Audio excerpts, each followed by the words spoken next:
نحمده ونستعينه ونستغفره ونعوذ بالله من شرور أنفسنا ومن سيئات أعمالنا من يهده الله فلا مضل له ومن يضلل فلا هادي له وأشهد أن لا إله إلا الله وحده لا شريك له وأشهد أن محمدًا عبده ورسوله يا أيها الذين آمنوا اتقوا الله حق تقاته ولا تموتن إلا وأنتم مسلمون يا أيها الناس اتقوا ربكم الذي خلقكم من نفس واحدة وخلق منها زوجها وبث منهما رجالا كثيرا ونساء واتقوا الله الذي تساءلون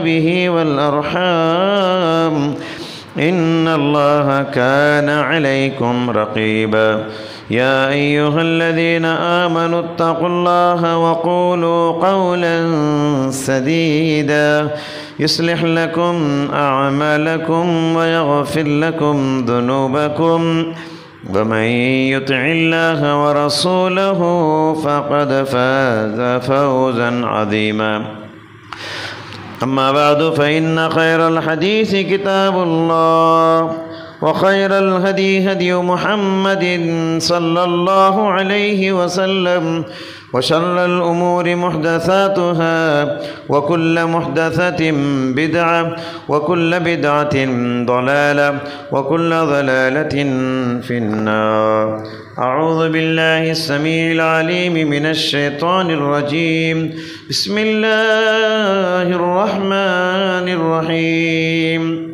وَلَقَدْ خَلَقْنَا الْإِنسَانَ وَنَعْلَمُ مَا تُوَسْوِسُ بِهِ نَفْسُهُ وَنَحْنُ أَقْرَبُ إِلَيْهِ مِنْ حَبْلِ الْوَرِيدِ إِذْ يَتَلَقَّى الْمُتَلَقِّيَانِ عَنِ الْيَمِينِ وَعَنِ الشِّمَالِ قَعِيدٌ مَا يَلْفِظُ مِنْ قَوْلٍ إِلَّا لَدَيْهِ رَقِيبٌ عَتِيدٌ وجاءت سكرة الموت بالحق ذلك ما كنت منه تحيد ونفخ في الصور ذلك يوم الوعيد وجاءت كل نفس معها سائق وشهيد لقد كنت في غفلة من هذا فكشفنا عنك غطاءك فبصرك اليوم حديد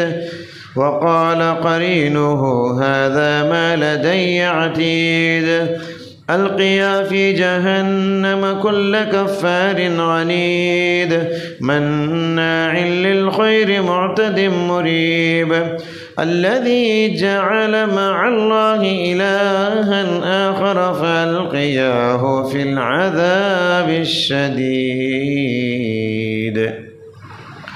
وقال تعالى في موضع آخر إنما يعمر مساجد الله من آمن بالله واليوم الآخر وأقام الصلاة وآتى الزكاة ولم يخش إلا الله فعسى أولئك أن يكونوا من المهتدين حاضرین جمعہ، پردہ نشین خواتین اسلام، خطبہ مسنونہ کے بعد سورہ توبہ کی آیت نمبر 18 آپ کے روبرو تلاوت کی گئی۔ اس آیت کریمہ میں مسجد بنانے کی اہمیت اور مسجد کے مقام و مرتبے کو اللہ تعالیٰ نے بتاتے ہوئے فرمایا انما یعمر مساجد اللہ، اللہ کے گھر مسجد کو وہی لوگ بناتے ہیں جو اللہ پر ایمان رکھتے ہیں اور آخرت کے دن پر ایمان رکھتے ہیں اور نمازوں کا اہتمام کرتے ہیں اور زکوٰۃ نکالتے رہتے ہیں اور اللہ کے سوا کسی اور سے نہیں ڈرتے۔ یہ صفات جن کے اندر ہوتی ہیں وہی لوگ مسجد بناتے ہیں۔ فعسى اولئک ان یکونوا من المہتدین، امید ہے ایسے ہی لوگ ہدایت یافتہ ہوں گے۔ حضرات، اسلام کے اندر، ہماری شریعت کے اندر مسجد کا بہت بڑا مقام ہے، بہت اونچا مقام ہے۔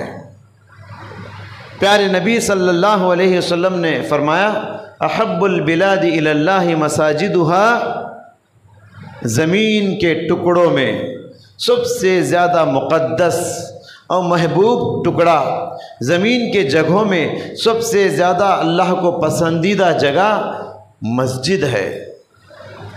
وَأَبْغَضُ الْبِلَادِ إِلَى اللَّهِ أَسْوَاقُهَا، اور زمین میں سب سے زیادہ ناپسند جگہ اللہ کو وہ بازار ہے اور وہ مارکیٹ ہے۔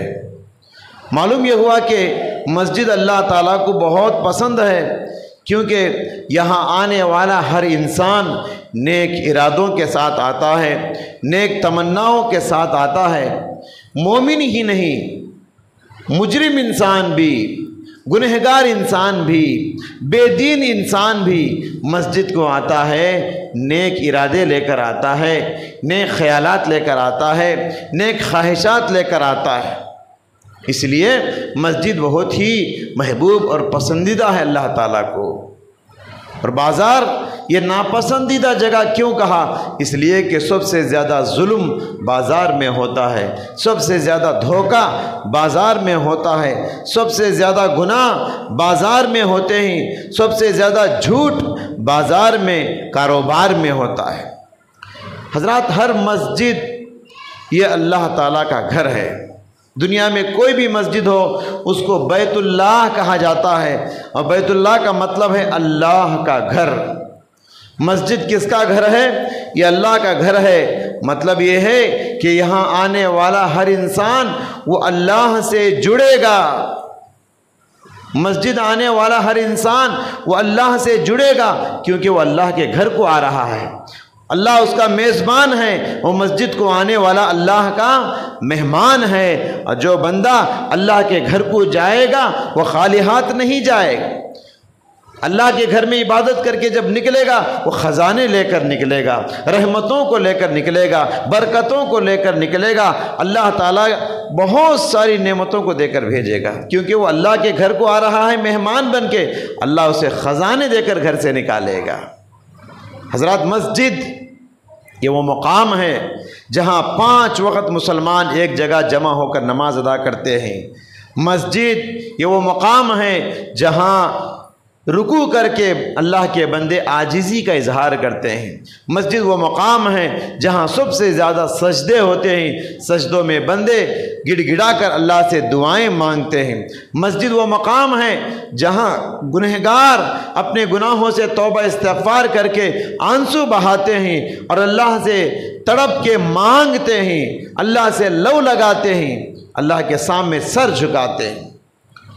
چونکہ مسجد یہ اللہ کا گھر ہے، اس لیے مسجد کا کوئی مالک نہیں ہوتا، مسجد کا مالک صرف اللہ ہے، مسجد کا کوئی اونر نہیں ہوتا، مسجد کا مالک اللہ ہے۔ مسجد کا جو کمیٹی ہوتی ہے، جو ذمہ دار ہوتے ہیں، صدر، سیکریٹری، متولی، یہ سب انتظامات کرنے والے ہوتے ہیں، لیکن یہ مسجد کے اونر نہیں ہوتے، یہ مسجد کے مالک نہیں ہوتے۔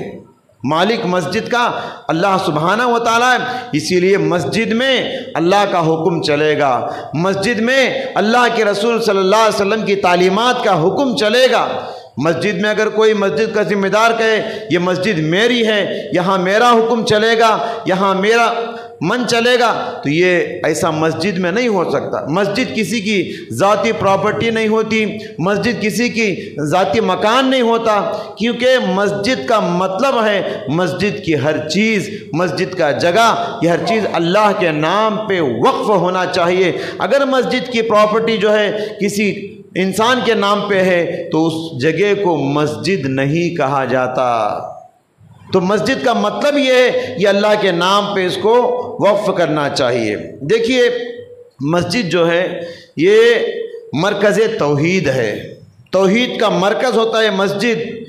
روزانہ مؤذن کیا کہہ کے پکارتا ہے؟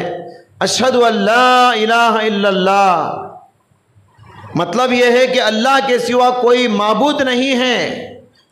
تو توحید کا اعلان روزانہ 5 مرتبہ مسجد سے ہوتا ہے۔ اللہ نے فرمایا سورہ جن میں وَأَنَّ الْمَسَاجِدَ لِلَّهِ فَلَا تَدْعُوا مَعَ اللَّهِ أَحَدًا، مسجد سارے کے سارے یہ اللہ کے گھر ہیں، لہٰذا اللہ کے سوا مسجد میں کسی اور کو نہ پکارو، مسجد میں بیٹھ کے اللہ کو پکارو، اللہ کی بڑائی بیان کرو۔ اس لیے مسجد سے شرک کا کوئی رشتہ نہیں ہونا چاہیے، مسجد سے بدعت کا شرک کا کوئی رشتہ نہیں ہونا چاہیے۔ پیارے نبی صلی اللہ علیہ وسلم نے انتقال ہونے سے پہلے جو نصیحت امت کو کی، انتقال کے نازک موقع پر پیارے نبی صلی اللہ علیہ وسلم نے بستر پہ پڑھ کے نصیحت کی، لعن اللہ الیہود والنصارى اتخذوا قبور انبیائہم مساجد، اللہ کی لعنت ہو یہودیوں پر، کرسچنوں پر، انہوں نے انبیاء کے پیغمبروں کی قبروں کو درگاہ بنا دیا، سجدے کی جگہ بنا دیا۔ صحابی بیان کرتے ہیں یحذر ما صنعوا، یہ یہودی، یہ کرسچن حضرات، یہ عیسائی اور نصارہ حضرات، انہوں نے جو غلطی کی اپنے نیک بندوں کے ساتھ، اللہ کے پیغمبروں کے ساتھ جو غلطی انہوں نے کی، اس غلطی سے پیارے نبی صلی اللہ علیہ وسلم امت کو آگاہ کر رہے ہیں، ڈرا رہے ہیں، خبردار میرے مرنے کے بعد کہیں ایسا نہ کرنا کہ قبر کو لا تتخذوا قبری عیدا، میری قبر کو عید کا اور سجدے کا جگہ نہ بنانا میری قبر کو۔ تو مسجد وہ ہوتی ہے، مسجد کا تعلق قبر سے نہیں ہوتا، مسجد کا تعلق قبرستان سے نہیں ہوتا۔ آج دیکھیے ہندوستان میں بہت سارے مساجد ایسے ہیں، مسجد ہیں، مسجد میں قبر ہے، مسجد کہاں ہے؟ قبرستان میں ہے۔ تو مسجد وہاں ہونا چاہیے جہاں قبر نہیں ہوتی ہے، مسجد وہاں ہونا چاہیے جہاں قبرستان سے اس کا کوئی تعلق نہیں ہونا چاہیے، ورنہ کیا ہوگا؟ قبروں سے رشتہ مسجد کو جوڑیں گے، وہاں سے شرک کے دروازے کھلتے ہیں۔ پیارے نبی صلی اللہ علیہ وسلم نے اس چیز سے منع فرمایا۔ دیکھیے مسجد کا تعلق، مسجد اگرچہ کہ زمین پہ ہوتی ہے مگر اس کا تعلق آسمان سے ہوتا ہے، آسمان سے روزانہ صبح شام فرشتوں کا آنا جانا ہوتا ہے۔ مسجد کو فرشتے آتے ہیں رحمتوں کو لے کر، برکتوں کو لے کر، اور مسجد کو آنے والوں کے لیے فرشتے رحمتوں کو بانٹتے ہیں، برکتوں کو بانٹتے ہیں۔ دیکھیے پیارے نبی صلی اللہ علیہ وسلم فرمایا کہ فجر کو ایک جماعت فرشتوں کی آتی ہے، عصر تک رہتی ہے، پھر عصر کو ایک جماعت فرشتوں کی آتی ہے، وہ فجر تک رہتی ہے۔ تو گویا معلوم یہ ہوا فرشتے مسجد کو آتے جاتے ہیں صبح شام۔ پیارے نبی صلی اللہ علیہ وسلم نے فرمایا یتعاقبون فیکم ملائکۃ باللیل و ملائکۃ بالنہار، رات کے فرشتے اور دن کے فرشتے مسجد کو آتے جاتے رہتے ہیں، صبح شام فرشتے آتے ہیں۔ اسی لیے پیارے نبی صلی اللہ علیہ وسلم نے فرمایا تم مسجد کو آ رہے ہو پاک صاف ہو کر آنا، تمہاری وجہ سے نہ کسی انسان کو تکلیف ہو نہ کسی فرشتے کو تکلیف ہو۔ پسینے کے جسم سے مسجد کو نہیں آنا چاہیے، اس سے انسانوں کو تکلیف ہوتی ہے، اور فرشتے بھی مسجد میں ہوتے ہیں ان کو بھی تکلیف ہوتی ہے۔ کچی پیاز کھا کے، کچا لہسن کھا کے مسجد کو آنے سے منع فرمایا۔ فرمایا کیوں؟ ان الملائکۃ تتعزی مما یتعزی منہ الانس، فرشتوں کو ان باتوں سے تکلیف ہوتی ہے جن باتوں سے انسانوں کو تکلیف ہوتی ہے۔ کچا پیاز کچا لہسن کھانے سے منع ہے، تو کتنے لوگ ہیں سگریٹ پی کے مسجد کو آ جاتے ہیں، مسجد کو بدبودار کرتے ہیں، تو یہ اچھی بات نہیں۔ مسجد کو ان تمام باتوں سے پاک صاف رکھنا چاہیے۔ دیکھیے مسجد یہاں رحمتوں کا نزول ہوتا ہے، مسجد میں صبح شام رحمتوں کی بارش ہوتی ہے۔ دیکھیے اللہ کے پیغمبر حضرت زکریہ علیہ السلام کو اللہ تبارک و تعالی لڑکے کی جب بشارت دیا تو کب دیا؟ جب وہ شخصی مسجد میں کھڑے ہو کر نماز پڑھ رہے تھے، فرشتے آسمان سے یہ پیغام لے کر آئے، فنادتہ الملائکۃ وہو قائم یصلی فی المحراب، محراب میں کھڑے ہو کے، مسجد میں کھڑے ہو کے زکریہ علیہ السلام اللہ کے پیغمبر نماز پڑھ رہے تھے۔ بوڑھے ہو گئے ہیں، بوڑھے ہو گئے ہیں، اولاد اب تک نہیں ہوئی، اولاد مانگتے مانگتے بوڑھے ہو گئے، اولاد نہیں ہے۔ ان کی دعا کب قبول ہوئی؟ جب وہ مسجد میں کھڑے ہو کے نماز پڑھ رہے تھے، فرشتے آسمان سے آ کر کہنے لگے، فنادتہ الملائکۃ وہو قائم یصلی فی المحراب ان اللہ یبشرک، اے زکریا، اللہ تعالیٰ نے آپ کو ایک لڑکے کی بشارت دے کر بھیجا ہے، ایک لڑکا پیدا ہونے والا ہے اس بڑھاپے میں بھی آپ کی بیوی کو، اور اس کا نام بھی اللہ نے رکھا ہے، وہ لڑکے کا نام ہوگا یحییٰ، وہ یحییٰ بھی پیغمبر بنے۔ تو حضرات معلوم یہ ہوا کہ مسجد ایسی جگہ ہے جہاں رحمتوں کی بارش ہوتی ہے، جہاں دعائیں قبول ہوتی ہیں، لہٰذا مسجد میں زیادہ سے زیادہ دعائیں مانگنا چاہیے۔ حضرات یہ مرکز انوار ہے، مسجد جو ہے نور کا مرکز ہے، یہاں نور اترتا رہتا ہے، اللہ کا نور یہاں تقسیم ہوتا رہتا ہے۔ کون سا نور تقسیم ہوتا ہے؟ نور توحید تقسیم ہوتا ہے، نور یقین تقسیم ہوتا ہے، نور صداقت تقسیم ہوتا ہے، نور توکل تقسیم ہوتا ہے۔ یہاں آنے والا ہر انسان نور کو لے کر جاتا ہے اور نور سے مالا مال ہوتا ہے۔ اس لیے مسجد کا ذکر سورہ نور میں اللہ تعالیٰ نے کیا، سورہ نور میں اللہ تعالیٰ نے مسجد کا ذکر کیا، اور مسجد کو آتے وقت جس دعا کو ہم پڑھتے ہیں وہ دعا بھی دعائے نور ہے۔ کیا دعا ہم پڑھتے ہیں؟ مسجد کو آتے وقت پڑھنے کی دعا ہے۔ جب مسجد کو آ رہے ہیں، چل کر آ رہے ہیں آپ یا گاڑی پہ آ رہے ہیں، یہ دعا پڑھ کر آنا چاہیے۔ اللہم اجعل فی قلبی نورا وفی بصری نورا وعن یمین نورا وعن یساری نورا وفوقی نورا وتحتی نورا وامامی نورا وخلفی نورا واجعل فی نفسی نورا وفی دمی نورا واجعل فی عزمی نورا واجعل فی قبری نورا وعزم لی نورا۔ پوری نور کی دعا ہے۔ اے اللہ میرے دل کو پر نور بنا دے، میری آنکھوں کو پر نور بنا دے، میرے کانوں کو پر نور بنا دے، میرے دائیں نور کر دے، میرے بائیں نور کر دے، میرے آگے نور کر دے، میرے پیچھے نور کر دے، میرے اوپر نور کر دے، میرے نیچے نور کر دے، مجھے نور ہی نور کر دے، اور میری قبر کو نور سے بھر دے۔ دیکھیے کتنی بہترین دعا ہے۔ تو مسجد کو آتے وقت نور کی دعا پڑھتے ہوئے ہم آتے ہیں۔ معلوم یہ ہوا مسجد وہ مقام ہے، وہ مرکز ہے، وہ سینٹر ہے جہاں اللہ تعالیٰ نور کو تقسیم کرتا ہے، نور کو بانٹتا ہے۔ اس لیے حضرات بے نور انسان یہاں جب آتے ہیں نا، وہ نور سے مالا مال ہو کے پر نور ہو کر نور لے کر یہاں سے جاتے ہیں۔ حضرات دیکھیے مسجد کی طرف اٹھنے والا ہر قدم یہ باعث اجر و ثواب ہے۔ مسجد کی طرف اٹھنے والا ہر قدم یہ بڑا مبارک قدم ہے۔ چاہے مسجد کو آپ نماز پڑھنے آئے، چاہے مسجد کو آپ بیان سننے آئے، چاہے مسجد کو آپ وضو کرنے آئے، چاہے مسجد کو آپ نفل نماز پڑھنے آئے، چاہے مسجد کو آپ بچوں کو مکتب میں چھوڑنے کے لیے آئے، کسی بھی ارادے سے مسجد کو آپ آتے ہیں، مسجد کی طرف اٹھنے والا ایک ایک قدم بڑا مبارک قدم ہے، ایک ایک قدم پر آپ کو اجر و ثواب ملے گا۔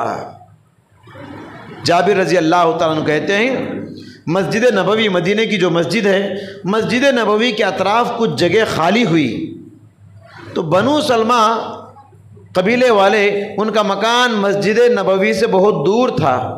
انہوں نے ارادہ کیا کہ ہمارا گھر مسجد نبوی سے بہت دور ہے، مدینہ میں جو مسجد ہے پیارے نبی صلی اللہ علیہ وسلم کی مسجد، تو انہوں نے ارادہ کیا کہ مسجد کے بازو میں جگہ خالی ہوئے ہیں، ہم اپنا مکان مسجد کے قریب بنا لیں گے۔ انہوں نے ارادہ کیا۔ یہ بات پیارے نبی صلی اللہ علیہ وسلم تک پہنچ گئی۔ پیارے نبی صلی اللہ علیہ وسلم بنو سلمہ قبیلے والوں کو بلا کر سوال کیا، مجھے معلوم ہوا ہے کہ تم لوگ مسجد کے قریب آنا چاہتے ہو۔ انہوں نے کہا قد اردنا ذالک یا رسول اللہ، اللہ کے نبی ہاں ہم نے ارادہ کیا ہے کہ ہم مسجد کے قریب اپنا مکان بنا لیں گے۔ پیارے نبی صلی اللہ علیہ وسلم نے فرمایا کہ نہیں، تم وہی دور اپنے مکان کو رکھو، وہاں سے مسجد کو آیا کرو۔ کہا کیوں؟ دیارکم تکتب آثارکم، دیارکم تکتب آثارکم، تمہارا ایک ایک قدم نیکی میں لکھا جا رہا ہے۔ جتنے قدم دور سے تم آ رہے ہو، جتنا دور تمہارا مکان ہے، جتنے قدم مسجد کی طرف اٹھیں گے، ہر قدم پر آپ کو اجر و ثواب لکھا جا رہا ہے۔ حضرات دیکھیے کتنی فضیلت ہے مسجد کی طرف آنے کی۔ حضرت ابو ہریرہ رضی اللہ تعالیٰ عنہ روایت کرتے ہیں، مسلم شریف کی حدیث ہے، پیارے نبی صلی اللہ علیہ وسلم نے فرمایا، الا ادلکم بما یمحو اللہ بہ خطایا ویرفع بہ الدرجات۔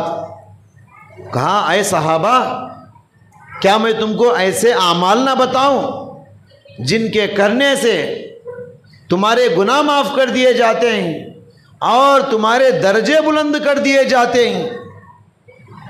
دو فائدے ہیں، گناہ معاف ہو جاتے ہیں اور درجے بلند کر دیے جاتے ہیں۔ صحابہ نے کہا ضرور بتائیے اللہ کے نبی، وہ کیا اعمال ہیں جن سے دو فائدے ہوتے ہیں؟ پیارے نبی صلی اللہ علیہ وسلم نے فرمایا کہ کثرت الخطا الی المساجد، پہلا عمل ہے مسجد کی طرف زیادہ چل کر آنا، مسجد کی طرف زیادہ چل کر آؤ، دور دور سے مسجدوں کو آؤ۔ اس سے کیا ہوگا؟ تمہارے درجے بلند ہوں گے اور تمہارے گناہ معاف ہوں گے۔ اور دوسرا فرمایا اسباغ الوضوء علی المکارہ، ناپسند ہونے کے باوجود مکمل وضو کرنا۔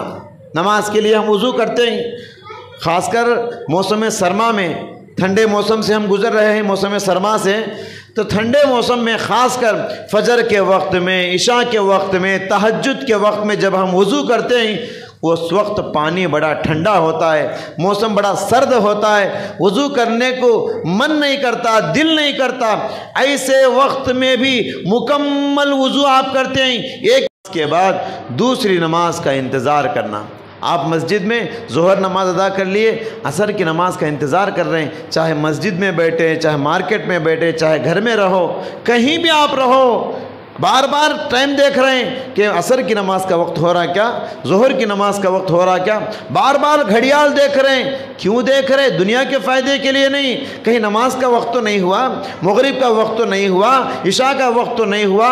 رات میں سوتے ہیں، بار بار اٹھ کے موبائل فون آن کر کے دیکھتے ہیں کہ کہیں فجر کی نماز کا وقت تو نہیں ہوا، تہجد کا وقت تو نہیں ہوا۔ یہ انتظار کس کا؟ یہ انتظار کسی گناہ کا نہیں، یہ بڑا مبارک انتظار ہے، یہ بہت اچھا انتظار ہے۔ کس کا انتظار کر رہے ہیں آپ؟ نماز کا انتظار کر رہے ہیں۔ پیارے نبی نے فرمایا جو آدمی ایک نماز کے بعد دوسری نماز کا انتظار کرتا ہے اس کے بھی گناہ معاف ہو جاتے ہیں۔ انتظار کرنا یہ نماز میں لکھا جاتا ہے اور اس کے درجات بلند کر دیے جاتے ہیں۔ اور حضرات دیکھیے، جس کا دل مسجد میں اٹکا ہوا ہو، جس کا دل مسجد سے لگا رہتا ہے نا، بار بار دل کرتا ہے کہ مسجد کو جائیں، مسجد میں بیٹھے، ایسے آدمی کے لیے پیارے نبی صلی اللہ علیہ وسلم نے بڑی بشارتیں سنائی ہیں۔ 7 قسم کے خوش نصیب لوگ جن کو قیامت کے دن اللہ کے عرش کا سایہ نصیب ہوگا، اور اس دن اللہ کے سائے کے سوا کوئی اور سایہ نہیں ہوگا۔ سارے انسان گرمی میں، دھوپ میں، پسینے میں ڈوبے ہوئے رہیں گے، بڑے پریشان ہوں گے، سائے کی تلاش میں ہوں گے۔ اس وقت جن خوش نصیبوں کو اللہ تعالیٰ عرش کا سایہ نصیب کرے گا، ان میں سے ایک آدمی ہے رجل قلبہ معلق بالمسجد، وہ آدمی جس کا دل مسجد سے لگا ہوا ہے، مسجد میں اٹکا ہوا ہے، دل کرتا ہے بار بار مسجد کو جاؤں، بار بار مسجد میں رہوں۔ حضرات اسی لیے پیارے نبی صلی اللہ علیہ وسلم فرمایا اذا رأیتم الرجل یعتاد المساجد فاشہدوا له بالایمان، کسی انسان کو تم دیکھتے ہو کہ وہ بار بار مسجد کو آتا ہے، بار بار مسجد کو جاتے ہوئے کسی انسان کو تم دیکھتے ہو تو گواہی دے دو کہ یہ ایمان والا آدمی ہے۔ پیارے نبی صلی اللہ علیہ وسلم نے فرمایا فاشہدوا له بالایمان، اس آدمی کے ایمان والا ہونے کی گواہی دے دو جو آدمی بار بار مسجد کو جاتا ہے، مسجد میں رہتا ہے۔ اور پیارے نبی نے فرمایا بشر المشائین فی الظلم، جو رات کے اندھیرے میں، اندھیری راتوں میں، تاریکیوں میں مسجد کی طرف چل کر جاتے ہیں، الی المساجد بالنور التام یوم القیامہ، قیامت کے دن ان لوگوں کو مکمل نور کی بشارت سنا دیجئے۔ قیامت کے دن ان لوگوں کو نور ہی نور ملے گا جو لوگ اندھیری راتوں میں چل کر مسجد کو آتے ہیں، خاص کر کھیڑے میں، قریوں میں، بادیوں میں جہاں مسجدیں ہوتے ہیں، لائٹ کا انتظام نہیں ہوتا، جنگل جھاڑی کھیتی ہوتی ہے، سانپ بچھو کا ڈر ہوتا ہے، روڈ برابر، سڑک برابر نہیں ہوتا، کیچڑ وغیرہ بارش کے موسم میں ہوتا ہے، ان سب چیزوں کو برداشت کر کے ایک آدمی مسجد کو جاتا ہے نا، ایسے آدمی کو قیامت کے دن نور کی بشارت ہے۔ قیامت کے دن ہر آدمی نور کے لیے ترسے گا۔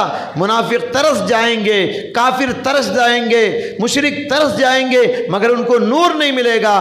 مگر جو لوگ مسجدوں کو اندھیری راتوں میں چل کر آتے ہیں، قیامت کے دن اللہ نور ان کو نصیب کرے گا۔ حضرات، مسجد کتنا اونچا مقام ہے، آپ غور کریں۔ مسجد میں خدمت کرنا یہ بہت ثواب والا کام ہے۔ مسجد کی خدمت کرنا، مسجد میں جھاڑو دینا، اس کو لوگ حقیر سمجھتے ہیں، اس کو لوگ معمولی سمجھتے ہیں۔ مؤذن کا جو پیشہ ہے یہ بہت اچھا پیشہ ہے، یہ بہت اونچا پیشہ ہے۔ مسجد کی صفائی کرنا، مسجد کو صاف کرنا، مسجد میں جھاڑو دینا۔ آپ صلی اللہ علیہ وسلم دیکھیے، ایک مرتبہ مسجد میں دیکھا قبلے کی دیوار پہ کوئی آدمی بلغم لگا دیا ہے۔ قبلے کی دیوار پہ کوئی آدمی ناک سے جو نکلتا ہے وہ بلغم وہاں تھوک دیا ہے۔ پیارے نبی کو دیکھے غصہ آیا، اللہ کے گھر میں یہ کام کون کیے؟ پیارے نبی چاہتے تو صحابہ کو آرڈر کرتے، اٹھو صفائی کرو، نہیں، پیارے نبی صلی اللہ علیہ وسلم خود اٹھے۔ دیکھیے مسجد کا کام کرنا کتنا اچھا کام ہے، خود اٹھے، چاہے کتنے بڑے انسان ہیں، پیارے نبی خود اٹھے، کھجور کی ایک چھڑی لیے، کھجور کی چھڑی لے کے اس گندگی کو صاف کیے اور ایک صحابی کو بھیج کے خوشبو منگائے، عبیر نامی خوشبو لا کر دیے اور اس لاٹھی کو لگائے اور اس جگہ پہ پیارے نبی صلی اللہ علیہ وسلم مسجد کی دیوار پہ خوشبو لگا دیے۔ معلوم یہ ہوا پیارے نبی صلی اللہ علیہ وسلم چاہتے تو صحابہ کو آرڈر دے کے مسجد کی صفائی کرا سکتے تھے، خود اللہ کے نبی اٹھ کے مسجد کی صفائی کر رہے ہیں، گندگی صاف کر رہے ہیں، یہ بتانے کے لیے مسجد کی خدمت یہ صرف مؤذن کا کام نہیں، مسجد کی خدمت یہ مسجد کے ذمہ داروں کا بھی کام ہے، یہ مسجد کے متولی کا بھی کام ہے، یہ مسجد کے صدر کا بھی کام ہے۔ ہر آدمی مسجد کی خدمت کرتے ہوئے فخر محسوس کرنا چاہیے، کمی محسوس نہیں کرنا چاہیے۔ سمجھ رہے ہیں؟ اللہ کے نبی صلی اللہ علیہ وسلم نے امت کو یہ میسیج دیا، مسجد کا متولی وہ ہے وقت آنے پر مسجد کے حمام بھی صاف کرے، مسجد کا ذمہ دار وہ ہے، وہ نہ صرف لوگوں کو ہمیشہ آرڈر دینا جانتا نہ ہو بلکہ خود اٹھ کے جھاڑو دیتا ہو، مسجد کی صفائی کرتا ہو۔ پیارے نبی صلی اللہ علیہ وسلم نے مسجد کی خدمت کو بہت اچھا کام اور بہترین پیشہ قرار دیا، اور مسجد میں خوشبو کا انتظام کرنا، اس کو بھی پیارے نبی صلی اللہ علیہ وسلم نے امت کو سکھایا ہے۔ حضرات دیکھیے، مسجد کی جب تعمیر ہو رہی تھی مسجد نبوی کی، تو پیارے نبی صلی اللہ علیہ وسلم حکم دے کے خاموش نہیں بیٹھ گئے، صحابہ کو حکم دے کے وہ بیٹھ نہیں گئے کہ تم مسجد کو بناؤ۔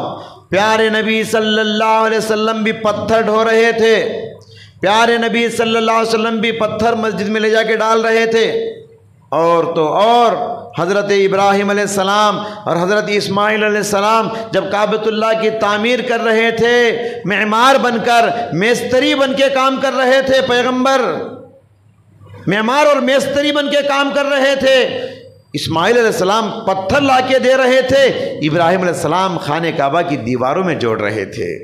تو گویا معلوم یہ ہوا کہ مسجد کی خدمت کرنا اور اس کے کام میں ہاتھ بٹانا یہ بہت ہی اجر و ثواب کا کام ہے اور پیغمبروں کا کام ہے۔ دیکھیے، مسجد کے ادب کا، مسجد کی عزت، مسجد کا احترام پورا کرنا چاہیے، کیونکہ بہت سارے جگہوں پر یہ دیکھا جاتا ہے کہ مسجد میں بے ادبی کرتے ہیں، مسجد میں بیٹھ کے زور سے باتیں کرنا، مسجد میں بیٹھ کے بیکار کی باتیں کرنا، مسجد کی بے ادبی کرنا، یہ بڑی اچھی بات نہیں ہے۔ پیارے نبی صلی اللہ علیہ وسلم نے اسی لیے مسجد میں تجارت کرنے کو منع فرمایا، بلکہ فرمایا اذا رأیتم رجلا، کسی انسان کو تم دیکھو کہ مسجد میں وہ کاروبار شروع کر رہا ہے کہ تو پیارے نبی نے فرمایا بد دعا دو اس آدمی کو، لا اربح اللہ تجارتک، اللہ تمہاری تجارت میں برکت نہ دے، فائدے سے دور کر دے اللہ تم کو۔ دیکھیے ہم بھی کبھی کبھی مسجد میں بیٹھے بیٹھے موبائل فون میں پوری تجارت کر لیتے ہیں، ہاں اتنے میں لے لو، اتنے میں دے دو، یہ سب تجارت ہو رہی مسجد میں بیٹھ کے۔ چاہے آپ موبائل فون میں گفتگو کرو، چاہے کسی انسان کو ڈائریکٹ آمنے سامنے بیٹھ کے ڈیل کرو۔ دیکھیے مسجد میں سودا نہیں ہونا چاہیے۔ مسجد یا تو نماز پڑھیں گے، یا تو قرآن پڑھیں گے، یا تو نفل پڑھیں گے، یا تو دعا کریں گے، یا تو ذکر کریں گے، یا تو درود بھیجیں گے، یا تو توبہ استغفار کریں گے۔ اس طرح کے نیکی کے کام ہونا چاہیے۔ تجارت وغیرہ دنیاوی گفتگو موبائل فون پہ بیٹھ کے مسجد میں یہ اس سے پرہیز کرنا چاہیے۔ اور کہیں تو یہ بھی دیکھا جاتا ہے مسجد میں کبھی مشورے ہوتے ہیں، کبھی میٹنگ ہوتی ہیں، تو ہم کو کوئی بات سمجھ میں نہیں آئی تو چلانے لگتے ہیں، مسجد میں جھگڑے شروع ہو جاتے ہیں، مسجد میں آوازیں اونچی ہو جاتی ہیں، مسجد میں گالیاں لوگ شروع کر دیتے ہیں جب غصہ آتا ہے۔ تو یہ سب باتیں، ان تمام باتوں سے مسجدوں کو پاک کرنا چاہیے، مسجد کی تعظیم کرنا چاہیے۔ وَمَن يُعَظِّمْ شَعَائِرَ اللَّهِ فَإِنَّهَا مِن تَقْوَى الْقُلُوبِ، اللہ تعالیٰ نے قرآن میں فرمایا جو مسجد اللہ کا شعائر میں سے ایک شعیرہ ہے، اس کی جو تعظیم کرے گا، مسجد کی جو عزت کرے گا، آدمی کے دل کے تقوی کی وہ دلیل ہے۔ دیکھیے مسجد جو ہے اس کی بہت ساری اہمیت ہے، اس کا اونچا مقام ہے، اس کا بہت ہی درجہ ہے، لہٰذا ہمیں چاہیے مساجد کو آباد کرے۔ مسجد کو ہم آباد کیسے کریں؟ نمازوں کے ذریعے سے آباد کریں، دعاؤں کے ذریعے سے آباد کریں، نفل نمازوں کے ذریعے سے آباد کرے، تہجد کے ذریعے سے آباد کرے، قرآن کی تلاوت سے آباد کرے، اذکار سے آباد کرے۔ مسجدوں کو آباد کرو۔ مسجد تو بنا دی شب بھر میں ایمان کی حرارت والوں نے، علامہ اقبال نے کہا مسجد تو بنا دی شب بھر میں ایمان کی حرارت والوں نے، من اپنا پرانا پاپی ہے برسوں میں نمازی بن نہ سکا۔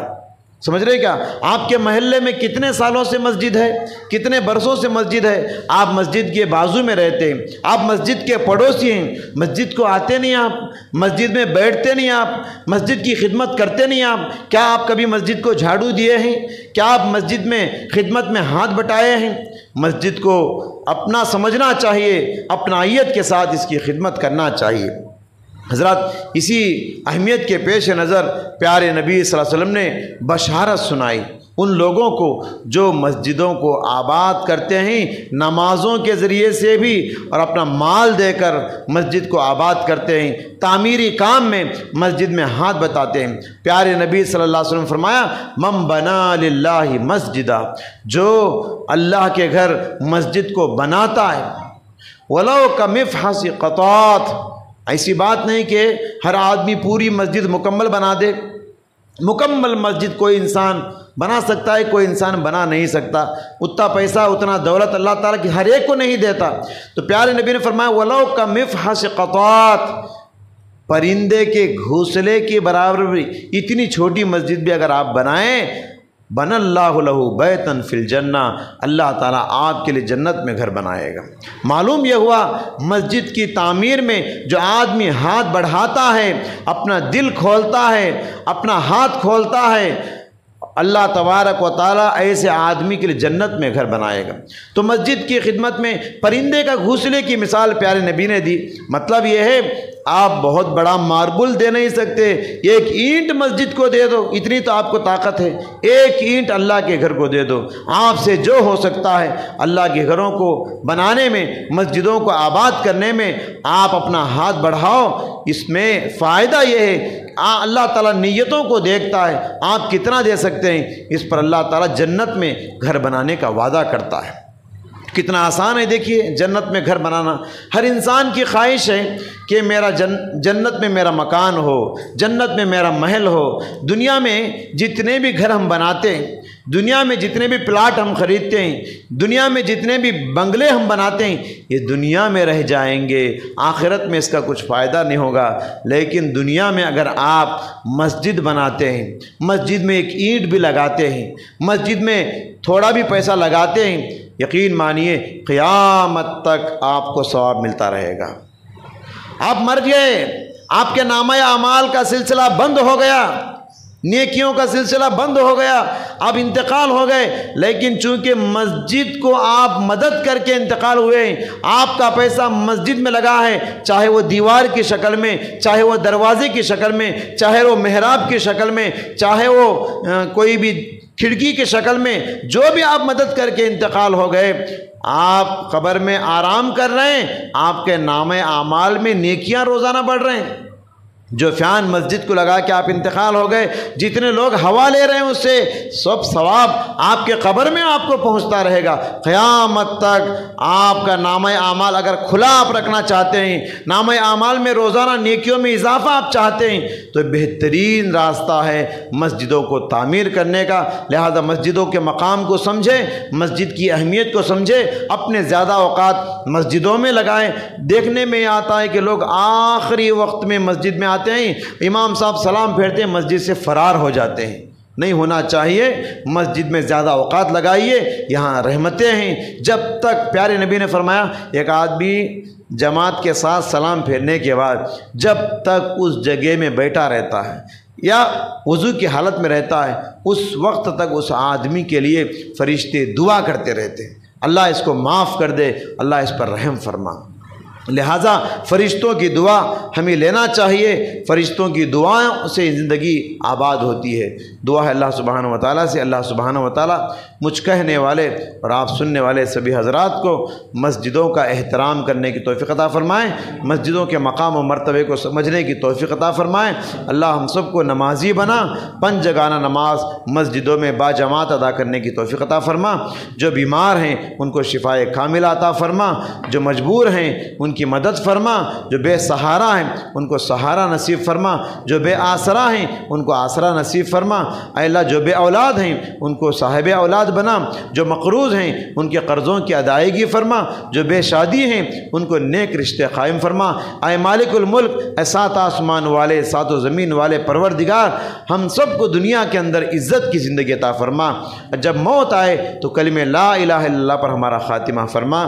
آمین۔ بارک اللہ لنا ولکم فی القرآن العظیم ونفعنا وإياكم بما فيه من الآيات والذکر الحکیم، انہ تعالی جواد کریم علیکم بر رؤوف رحیم رب العالمین۔